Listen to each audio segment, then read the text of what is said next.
Samedi 29 mars, place du Palais Royal, devant le musée du Louvre à Paris, pour le départ de la manifestation pour la paix. Regardez un petit peu le cortège qui va démarrer dans quelques temps, les drapeaux français, les slogans. On est tous unis pour dire non au projet mondialiste défendu par Emmanuel Macron, qui bientôt va être le seul à vouloir absolument nous maintenir dans un climat de terreur comme il le fait depuis toujours. Maintenant, 6 ans ou 7 ans après, on est au point culminant, puisque maintenant il parle d'envoyer des troupes en Russie pour se faire tuer, pour une guerre qui ne nous concerne pas et qui n'a aucun sens. Donc voilà, on a décidé de tous se réunir là, ensemble, pour dire non à cette guerre. Et donc voilà, donc, ça avait commencé en 2019 avec les Gilets jaunes, où déjà on avait vu que Macron était en guerre contre son peuple, puisqu'il n'avait pas hésité à réprimer très durement les manifestations des Gilets jaunes. Ensuite, il y avait eu la pandémie orchestrée pour justement mettre fin à ces mouvements sociaux qui commençaient à se répandre un petit peu partout en Europe. Donc pour mettre fin aux Gilets jaunes, il y avait eu cette opération orchestrée avec la complicité des médias qui ont qui sont le virus, puisque les virus sont les médias. Ils peuvent nous raconter n'importe quoi, aller filmer des hôpitaux, fermer tous les hôpitaux et aller après tourner dans un hôpital pour faire croire que les hôpitaux sont saturés. On sait maintenant que c'était faux. Ensuite, on a eu 2021, 2022, on était encore dans la rue contre le pass sanitaire, puis contre les effets secondaires des injections qui étaient expérimentales et puis dont on a mesuré maintenant les conséquences avec tous les décès qu'on voit. Voilà, on a tous maintenant des proches qui sont malades ou qui sont même morts.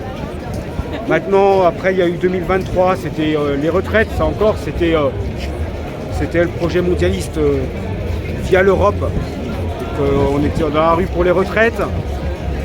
En 2024, on avait été dans la rue par rapport à ce qui s'était passé en Israël, le Hamas. Ça, c'est aussi en lien avec la doctrine mondialiste qui nous emmène toujours vers des conflits et qui crée toujours des tensions.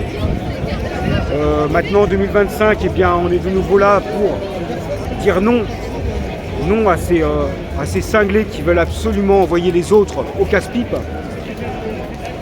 Macron destitution, bah oui, bien sûr. Mais bon, on n'a pas d'opposition aujourd'hui.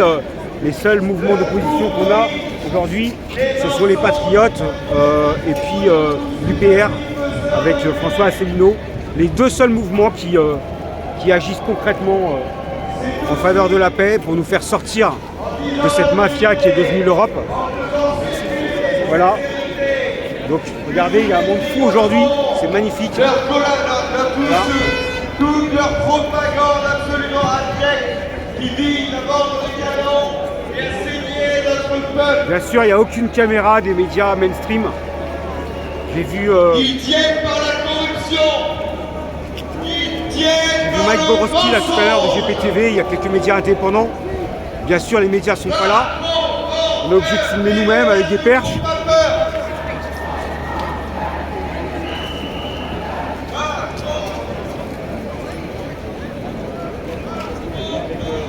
Voilà, écoutez, le cortège va démarrer, donc il y a du beau monde aujourd'hui pour des discours, pour expliquer aux gens qui n'ont toujours pas compris que cette histoire d'Ukraine, ce sont que un tissu de mensonges, on nous ment à longueur de temps. Donc on va avoir des gens, là, des personnes qui sont des experts qui vont expliquer un petit peu ce qui se cache derrière tout ça. Et donc je vous dis à tout à l'heure en fin de cortège pour un petit point. Je vous remercie, à tout à l'heure.